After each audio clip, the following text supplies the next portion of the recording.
Labą dieną, esu Rasa Kašėtienė, Muitinės mokymo centro specialistė ir SMK aukštosios mokyklos lektorė. Dėstau prekių tarifinį klasifikavimą, prekių deklaravimą ir intelektinę nuosavybę. Lietuvos Respublikos muitinė atsakinga yra už muitų teisės aktų taikymą. Mes užkardome kontrabandą ir neleidžiame neteisėtoms prekiams patekti į Lietuvą. Tai mūsų funkcija yra neleisti prekiams, kurios yra nelegalios, patekti į Lietuvos ir taip pat ES rinką. Žinoma, mes kviečiame studentus atlikti praktiką Lietuvos Respublikos muitinėje. Pozicijų yra įvairių. Galite atvažiuoti į pasienio postą, galite ateiti dirbti į skyrių, galite ateiti praktikos atlikti į muitinės kriminalinę tarnybą.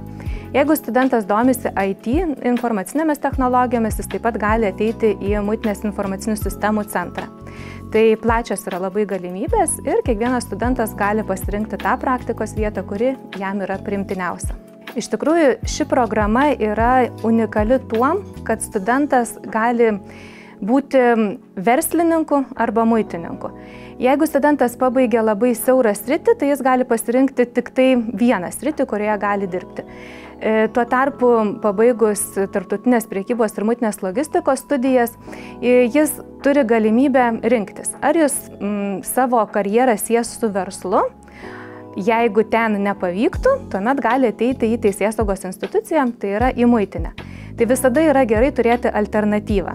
Vadinasi, jeigu studentui nepavyko pradėti savo verslo ir kurti jį Lietuvoje, jis visada galės ateiti į muitinę. Ir atvirkščiai, jeigu jam nepatiko tarnauti valstybės labui, jis visada galės pereiti į priešingą pusę, tai yra į verslą.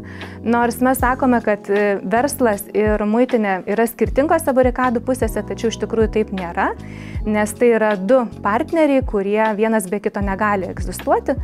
Taip, kad ir programa yra labai lanksti ir patogi tuom, kad studentas gali rinktis, turi alternatyvą, kokiu keliu jis vėliau pasuks. Studentas turi iš tikrųjų turėti vieną vienintelę savybę, tai yra žingeidumą.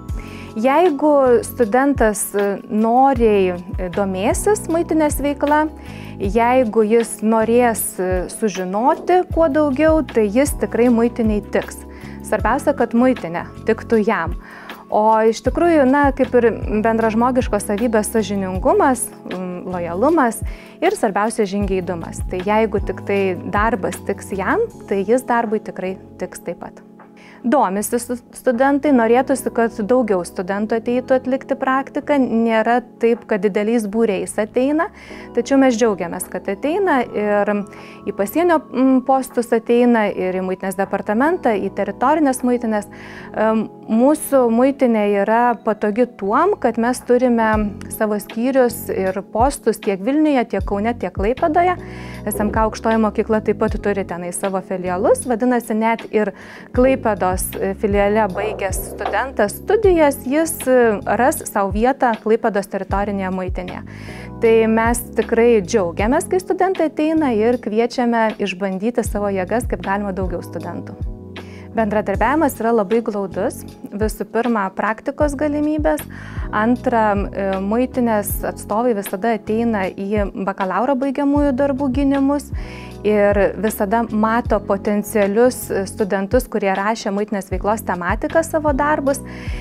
Po baigiamųjų darbų, nepaisant to, kokį pažymį gavo, visada kalbina, nes mums tas yra svarbu. Jeigu studentas pasirinko rašyti muitinės tematiką, vadinasi, jis domisi mūsų institucija. Tai yra mums labai geras žingsnis pasižiūrėti ir pakalbinti studentą ateiti dirbti į muitinę. Taip pat mes rengiame bendras edukacijas, bendrus išvažiavimus į pasienio postus.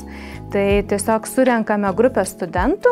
Paskutinis išvažiavimas buvo į Šalčininkų kelio postą, kuriame studentai pamato praktinę darbą. Tai yra ir darbas su rentgenu, ir kaip yra šviečiami vilkikai, ir kaip yra randama kontrabanda, ir kaip atliekami lengvųjų automobilių tikrinimai. Tas juos labai sudomina, dėl to, kad SMK aukštojo mokykloje, žinoma, yra daugiau teorinio lygmenio medžiaga išdėstama, o tai, ką mes čia sužinome teorinio lygmeniu, ten pamatome praktiškai. Tai bendradarbiaujame labai glaudžiai, džiaugiamės to bendradarbiavimo ir tikimės tolimesnio tokio glaudaus bendradarbiavimo. Tarptautinės prekybos ir muitinės logistikos programa iš tikrųjų yra labai įdomi ir kiekvienam naudinga dėl to, kad net nebejoju, kad kiekvienas iš mūsų iš trečiųjų šalių per įvairias platformas siunčiasi savo prekes.